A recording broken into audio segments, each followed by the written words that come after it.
So the trial is taking place in what's called a special assize court.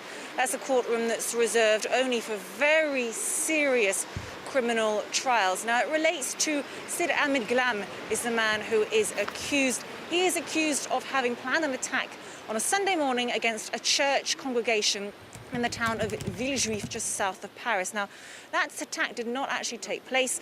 He ended up shooting himself in the leg. And now this is where the two versions differ. The accused and his lawyers, we expect them to argue that he deliberately shot himself in the leg because he had a change of heart and actually decided that he did not want to kill innocent people at this church congregation. Note that this attack would have been one of the first attacks in France by the Islamic State group. It was back in April 2015, and it was believed to be piloted from Iraq and Syria 6 months or so before the attack at the Bataclan. Now, this attack did not take place because of this leg wound. When it comes to the prosecution, they believe, and we expect them to argue, that Sid Ahmed Glam accidentally shot himself in the leg when he was putting away his weapon after having killed Aurélie Chatelain, a 32-year-old woman who just happened to be in the car park at the same time as him. So according to her family members and their lawyers who were present at this trial, her death actually saved the lives of many in that congregation because it meant that the attacker could not go into the congregation and do what he was planning to do. He, with this leg wound, called the emergency services. Very quickly, the police worked out what was happening. They arrested him, and he's been behind bars ever since. Claire, and it's been really quite a long process to bring this case to trial. We're talking about nearly half a decade of preparation. Tell us a bit about the process and how long we expect the trial now to last.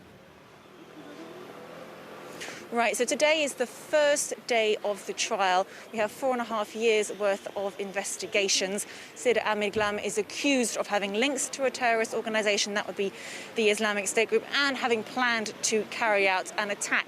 So today, because it's the first day, it's going to be mostly formalities. The leading judge, who is known as the president in the courtroom, he is going to double-check the identity of the accused. He'll read out what he's accused of. He'll make sure he knows his rights, like the right to remain silent, for example. And it's only really over the next few days that we're expecting the trial to really get going. We'll hear from witnesses, victims, experts. Of course, we'll hear from the prosecution as well. We are expecting the prosecution to accuse Sid Ahmed Glam of having links to a terrorist group and having planned out this attack. Then we'll hear from his defence lawyers, who again we expect to argue that he had a change of heart, that he did not want to kill innocent people, and that's why he shot himself in the leg.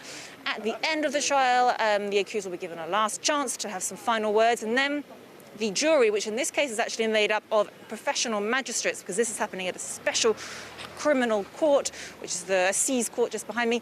This is happening there, and that is why it will be professional magistrates and not members of the public making up the jury. They will then deliberate in a month's time to find out whether or not he's guilty or not.